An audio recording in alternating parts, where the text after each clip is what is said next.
করেছি এজন্য যে এখানে জালেম এবং মাজলুমের চিত্র আল্লাহ সুবহানাহু ওয়া তাআলা তুলে ধরেছেন। মাজলুম কি করবে আর জালেম কি করে। যেখানেই মাহফিলে যাই ইয়াং জেনারেশন এসে বলে, হুজুর কি করব, আমি তো এই রাজনীতি করি কিন্তু সমস্যায় আছি, করবোটা কি, করবেনটা কি। আলেম গায়র আলেম সবাই এই সূরা থেকে আজকে বুঝতে পারবেন আমাদের করণীয়। কোরআনে কারীমের এই সূরাটি আগেই বলেছি যে কোরআনের সাথে দ্বীনের সাথে আমরা আলেম ছাড়া বা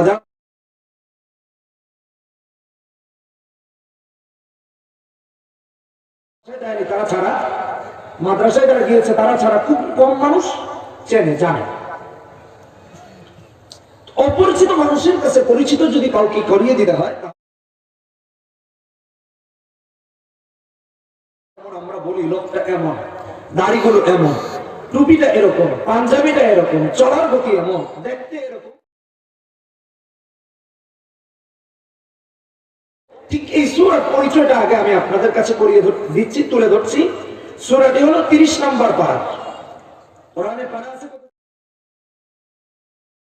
30টি, তার মধ্যে এটা 30তম পারা। দ্বিতীয় যে বিষয় সেটি হলো এটা কোরআনের 114টি সূরার মধ্যে এই সূরাটা 85তম সূরা। কততম সূরা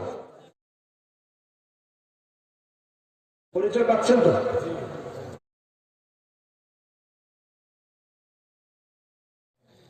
তিন নম্বর, কোরআনুল হাকিমের সব সূরাগুলো দুই ভাগে বিভক্ত, মাক্কি মাদানী। এই সূরাটি মাক্কি। 4 নম্বর, এই সূরাতে আয়াত 22টি। 5 নম্বর, এই সূরায় শব্দ আছে 109টি। 6 নম্বর, এই সূরায় অক্ষর আলিফ বা তা সা এরকম অক্ষর আছে 438টি। 7 নম্বর, এই সূরার নাম হলো সূরাতুল বুরুজ। দেখতে কেমন, কোথায় আছে, সূরা দিয়ে দিলাম। সূরার পরিচয়টা তুলে ধরেছে আপনাদের কাছে। সূরার নামটা সূরার প্রথম আয়াতের ওয়াও যেটা কসমের জন্য আসছে, তারপরে শব্দে আল্লাহ এনেছেন ওয়াস-সামা'i যাতিল বুরুজ। ওয়াস-সামা'i করে কি যাতিল বুরুজ মানে তৃতীয় শব্দ। তৃতীয় শব্দ সূরার নাম কি? সূরাতুল বুরুজ। সব জেনে গেছেন সূরা সম্পর্কে। কোরআনে কারীমের এই সূরাটি আল্লাহ নাযিল করে মুমিনদেরকে শিক্ষা দিয়েছেন যে ঈমান আনার কারণে জুলুম হবে, নির্যাতন হবে, নিপীড়ন হবে, জেল হবে, কিন্তু সবর ছাড়া বিকল্প কিছু করা যাবে না।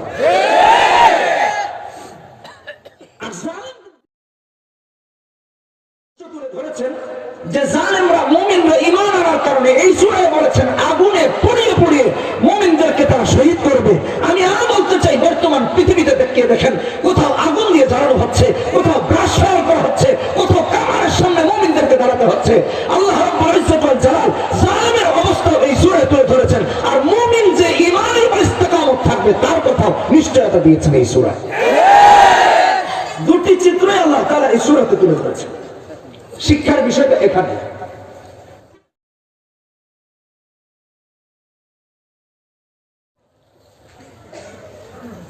এই কথাগুলো বলতে গিয়ে আল্লাহ আবার কসম করেছেন, একবার না একাধিকবার। এখানে উলামায়ে কেরাম আছে ওয়াস-সামা'i যাতিল বুরুজ ওয়াল ইয়াউমিল মাউউদ ওয়া শাহিদিন ওয়া মাশহুদ। 3টি আয়াতে কসম করেছে। কসম কেন করা হয়? কসম করা হয় পরের বক্তব্যটার গুরুত্ব বোঝানোর জন্য। যেটা বলছি সেটা খুব গুরুত্বপূর্ণ। প্রশ্ন হলো আল্লাহ কেন কসম করলেন? আল্লাহ কসম করেছেন তার বান্দাদেরকে বিষয়টা যে খুব গুরুত্বপূর্ণ এটা বোঝানোর জন্য। এখন যদি বান্দারা না বোঝে তাহলে আর কিছু করা যাবে না। হয়তো কুফরিকে বেছে নিবে, নয়তো ঈমানকে বেছে নিবে, এই তো পার্থক্য। আমি জাস্ট পৌঁছিয়ে দিচ্ছি। আরেকটা প্রশ্ন আছে, আমরা আল্লাহ। কার? এখানে আল্লাহ কসম করেছেন তার মাখলুকাত দাতিল বুরুজ, সামাই দাতিল বুরুজ, দাতিল নুজুম, অর্থাৎ তারকাখচিত আকাশের কসম করেছেন, এটা তো আল্লাহর সৃষ্টি। ওয়াল ইয়াউমিল মাউত, কিয়ামত দিবসের কসম করেছেন, এটা আল্লাহর সৃষ্টি। শাহিদ মাসুদ, এটা আল্লাহর সৃষ্টি। তো আল্লাহ আল্লাহর নামে কসম না করে মাখলুকাতের নামে কেন করবে? এটা হলো নাস্তিকদের জবাব। এই কসমের ভিতরে আছে। আল্লাহ তাআলা তার মাখলুকাতের কসম এই জন্য করেছেন যে এই মাখলুকাত গুলো নিয়ে যদি, এই সৃষ্টিগুলো নিয়ে যদি গবেষণা করে, তাহলে কেউ আর নাস্তিক থাকবে না, কালেমা পড়ে মুমিন হয়ে যাবে। সুবিশাল আকাশ, কেউ কোনোদিন ধরতে পেরেছেন? না মই লাগিয়ে যাওয়ার সাধ্য পৃথিবীর কোন বিজ্ঞানীর আছে? না রকেট দিয়ে যাওয়ার সাধ্য আছে? এখন সাভারবাসী যদি কয় হুজুর না, এই হেমায়তপুরের উপরের 4-5টা তারকা আমাদের এলাকার এমপি মহোদয় করছে, তারকা তারকা তারা কি বলে নাকি আছে এরকম কেউ? দেখেন সাবধান, ঠিকঠাক মতো উত্তর দিয়ে। তাহলে সব করেছেন কে? যা করার সাধ্য কোনো মানুষের নাই। নাস্তিকরা যদি একটা তারকা নিয়ে, চাঁদ নিয়ে, আকাশ নিয়ে, গ্রহ মহাগ্রহ যা আছে সবগুলো নিয়ে গবেষণা করে কালেমা পড়তে বাধ্য হবে, স্রষ্টায় বিশ্বাসী হতে বাধ্য হবে। আল্লাহ এই জন্য তার সৃষ্টির কসম করেছেন যে মানুষ আমার সৃষ্টি নিয়ে গবেষণা করে কালেমা পড়ে পড়ে মুমিন হয়েছে, আল্লাহকে বিশ্বাসী হয়েছে। কি সুন্দর জবাব। ওয়াস-সামাই যাতিল বুরুজ, কসম করেছেন তারকাখচিত আকাশের। এতে কি আছে এমন যে এটার কসম করতে হবে? একটা উত্তর তো দিলাম। কোরআনে কারীম সূরা মুলক 29 নম্বর প্রথম পৃষ্ঠা থেকে সূরাটি আরম্ভ হয়েছে। তাবারাকাল্লাযী বিয়াদিহিল মুলকু ওয়া হুয়া আলা কুল্লি শাইইন কাদির। 3-4-5 নম্বর আয়াতে আল্লাহ বলেন, আল্লাযী খালাকাস সাবআ সামাওয়াতিন তিবাকা মা তারা ফি খালকির রাহমানি মিন তাফাউত ফারজি'ল বাসারা হাল তারা মিন ফুতুর থুম্মা আরজি'ল বাসারা কাররাতাইন ইয়ানকালিবু ইলাইকাল বাসারু খাসিআন ওয়া হুয়া হাসিব। আমি আশ্চর্য হই, এই আকাশ নিয়ে কতদিন গবেষণা করেছো? পৃথিবীতে আল্লাহ ছাড়া, পৃথিবীতে দুনিয়া আখিরাতে আল্লাহ ছাড়া এমন একজন স্রষ্টা, এমন একজন দাবিদার না কিয়ামত পর্যন্ত দেখাতে পারবে, না পরকালে কেউ দাবি করতে পারবে যে আকাশ সে বানিয়েছে, জমিন সে বানিয়েছে, তারকা সে বানিয়েছে, চাঁদ সে বানিয়েছে, সূর্য সে বানিয়েছে। আল্লাহর কসম দেখাতে পারবেন না। ট্রাম্পের মতো একজন বিকৃত মস্তিষ্ক সম্পন্ন প্রধানমন্ত্রীও কিয়ামত পর্যন্ত হায়াত পেলে দাবি করবে না আকাশ আমি বানিয়েছি, জমিন আমি বানিয়েছি। নাস্তিকরা কতটা নির্বোধ হলে পরে আল্লাহ রাব্বুল আলামিনের অস্তিত্বকে আকাশ থেকে চিনতে পারে, এদের মতো নির্বোধ আর আল্লাহর জন্য। পৃথিবীর কোন পাগলও দাবি করে না যে আকাশ আমি বানিয়েছি, কোন পাগলও কিন্তু দাবি করে না। এখানে তো বোঝা যায় যে স্রষ্টা একজন আছে নাকি? আর দাবি একমাত্র আল্লাহ করেছেন, আর কাউকে পৃথিবীতে দাবি করতে হবে কিয়ামত পর্যন্ত। অনেক বড় উত্তর এখানে। আল্লাহ বলছেন, আল্লাযী খালাকা সাবআ সামাওয়াতিন তিবাকা মা তারা ফি খালকির রাহমানি মিন তাফাউত। তাকিয়ে থাকেন আকাশের দিকে, একদিন নয়, দুদিন নয়, বছরে 365 দিন নয়, 1 বছর নয়, 2 বছর নয়, বছরের পর বছর, যুগের পর যুগ তাকিয়ে দেখেন, আকাশের একটা চুল পরিমাণ ভুল আপনার চোখে দৃশ্যমান হবে না। চক্ষু ক্লান্ত হয়ে ফিরে আসবে, আপনার বিবেক কাহিল হয়ে যাবে, ক্লান্ত হয়ে যাবে। আল্লাহ সৃষ্টিতে কোনো ভুল খুঁজে পাবে না। চ্যালেঞ্জ করেছেন, চ্যালেঞ্জ হিসেবে না, এটা তো আল্লাহ চ্যালেঞ্জ করে বলেছেন, পারলে ভুল দেখাও। ছোট বিল্ডিং বানাতে গেলে এদিক বাঁকা হয়ে যায়, ওদিক বাঁকা হয়ে যায়, রড 1 নাম্বার দেওয়া লাগে, 2 নাম্বার দিয়ে হেঁটে যায়, দেয়াল চষে চষে পানি আসে।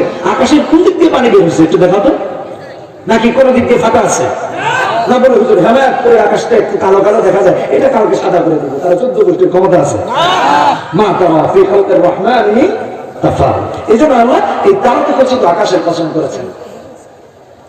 আল্লাহ আরো বলেছেন সূরা সাফফাত 6 নম্বর আয়াত, ইন্না যায়্যানাস সামাআদ দুনিয়া বিজিনাতিল কাওয়াকিব।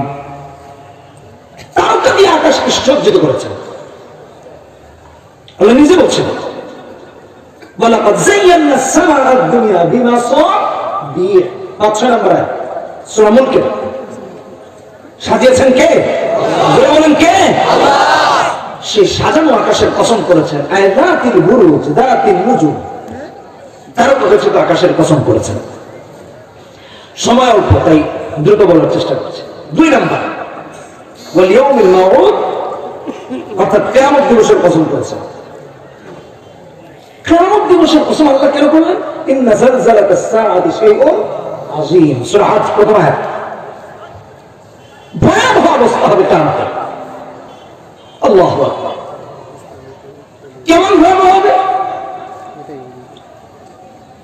মুফাসসিরিনে কেরামগণ কিয়ামতের একটা বিশাল অধ্যায় থেকে আল্লাহ যে কসম করেছেন এর তিনটি বিষয় উল্লেখ করেছেন, যে আল্লাহ তিনটা সময়ের কসম করেছেন। কিয়ামত একটা বিশাল অধ্যায়, কিন্তু এই তিনটা বিষয় আল্লাহ কসম করেছেন। ওয়াল ইয়াউমিল মাউউদের ব্যাখ্যা আছে। এক নম্বর, আজকে আমার ভাইরা, আমার বন্ধুরা, কিয়ামত সম্পর্কে, দ্বীন সম্পর্কে, ইসলাম সম্পর্কে, কোরআন সম্পর্কে নলেজ না থাকার পরেও ফতোয়া দেয়। আলেম না, মসজিদের মাদ্রাসার বারান্দায় উস্কা খেয়ে পড়েছে কিনা জানা নাই, কিন্তু ফতোয়া দেওয়ার উস্তাদ হচ্ছে যে তার চেয়ে বড় মুফতি আর পৃথিবীতে কেউ। মুফতি জামান কামান যা আছে, গুলিস্তানের কামান টামান সব শেষ। লা হাওলা ওয়ালা কুওয়াতা ইল্লা বিল্লাহ। একজনকে দেখলাম, সে ওই সূরা সাবার আয়াত বলতেছে, মূর্তির বৈধতা দিতে গিয়ে বলতেছে ইয়ামালুনা মাশাআ মাহারেবা ওয়া তামাফেলা। এই ভিডিও আছে, এটা ভাইরাল হয়েছে। দেখে দেখে লিখে নোট করে আনছে, কিন্তু দেখে তো আমরা একটা পড়তে পারছি। ইয়ামালুনা লাহু মা ইয়াশাউ মিন মাহারিব। আরে আমাদের মক্তবের ছাত্ররা আরো সুন্দর করে করতে পারে, বুঝলেন না এই কথা? আমাদের ভাইজানের মাঝে মক্তবের ছাত্ররা আরো ভালো করবে না? তাহলে এ যদি ফতোয়া দেওয়ার অধিকার রাখে, তাহলে আমাদের মাদ্রাসার ছোট ছোট মক্তবের ছাত্ররা তো ওর উস্তাদ। কথা বলছেন না? যারা কোরআন সহি করে করতে পারে তারা তারা ভুল করতে পারবে, কিন্তু সে টকশো থেকে ফতোয়া দিচ্ছে। আর টিভিগুলো এমন দেউলিয়া হয়েছে, কাদেরকে টকশোতে আনে জানে না, ব্যাকগ্রাউন্ড কি না জানে। এমন এমন ব্যক্তিদেরকে টকশোতে নিয়ে আসে ইসলামের পক্ষে কথা বলার জন্য, যাদেরকে নামাজের ইমামতিতে দাঁড় করালে পাঞ্জাবি নষ্ট হবে, পাজামা নষ্ট হবে, জীবনে আর সামনে কোনোদিন নামাজের ইমামতিতেও দাঁড়াবে। বাংলাদেশে কি ইমামদের অভাব পড়েছে? মাতৃক মাদ্রাসার শহরের ইমাম খতিবদের কেন হাসানে যেন তাদের কেন এনে মূর্খদের না, ওরা দেউলিয়া হয়ে গেছে। আল্লাহ যারা ভালো করা করে আমি থাক, এই কথা না হলে বাদ দিতে হবে। কিভাবে আমি তা তো বুঝতেছি, আলেমের কি অভাব পড়েছে এই দেশে? আল্লাহ হেফাজত করুন। বলি কিয়ামতের কসম করেছে তিনটা সময়। কেন এই কথাটা বলেছি? কিয়ামতের তিনটি সময়ের কথা বলেছেন। এক নম্বর, কবর থেকে যখন উঠবে কেউ কারো দিকে তাকাবে না, ভয়াবহ অবস্থা। কোরআনে কারীম খুলে দেখেন, আল্লাহ রাব্বুল ইজ্জত ওয়াল জালাল সূরা মাআরিজ 43 নম্বর আয়াতে বলেছেন ইয়াউমা ইয়াখরুজুনা মিনাল আজদাফি সিরাআ কান্নাহুম ইলা মুসবিন ইউফিদুন। যেন সবাই একটা লক্ষ্যস্থলের দিকে যাচ্ছে, দৌড়াচ্ছে, ডানে তাকাবে না, বামে তাকাবে না, সামনে তাকাবে না, পেছনে তাকাবে না, কেউ কারো দিকে তাকাবে না, ইয়া নাফসি বলে দৌড়াবে। কি ভয়াবহ অবস্থা! এই ভয়াবহ অবস্থার কসম আল্লাহ করেছেন। পৃথিবীতে দেখেছি সামান্য 2-3-4 মাত্রার যদি ভূমিকম্প হয়, দৌড়ায় কোন দিকে সেটাও জানে না। কই দৌড়াস কেন? কই বাস তুলে চাকা নাকি এটাও জানে না, শুধু দৌড়ায় আর দৌড়ায়। তাহলে কিয়ামতের ভয়াবহতাটা কত মারাত্মক! শুধু তাই না, আরো কসম করেছেন কিয়ামতের। আল্লাহ রাব্বুল আলামিন বলেন সূরাতুল আম্বিয়া 17 নম্বর পারা 10 নম্বর পৃষ্ঠা 104 নম্বর আয়াতে বলেন ইয়াওমা নাতমিস সামাআ কাতাইয়িস সিজিল লিল কুতুব কামা বাদানা আউওয়ালা খালকিন নুঈদু। আল্লাহ রাব্বুল আলামিন বলেন ইয়াওমা নাতমিস সামাআ কাতাইয়িস সিজিল লিল কুতুব। কাগজকে যেভাবে মুঠের মধ্যে নিয়ে যাওয়া যায়, ঠিক আল্লাহ রাব্বুল আলামিন আকাশকে জমিনকে একেবারে মুঠের ভিতরে নিয়ে আসবেন। তাহলে এই আল্লাহর ক্ষমতা কত বেশি, একটু চিন্তা করে দেখেন। আমার তো আরো কষ্ট হয় তাদের জন্য। আল্লাহ রাব্বুল আলামিন হাশরের মাঠে মুহাম্মদ সাল্লাল্লাহু আলাইহি ওয়াসাল্লামের পাশে সবাইকে রাখবেন, উম্মতকে পাশে রাখবেন। উম্মতের জন্য নবীজি কারো পক্ষে সুপারিশ করবেন, কারো বিপক্ষে সুপারিশ করবেন। এই সময়ের কসম ওয়াল ইয়াউমিল মাউউদ দিয়ে আল্লাহ রাব্বুল আলামিন খেয়েছেন যে রাসূলের শাফাআত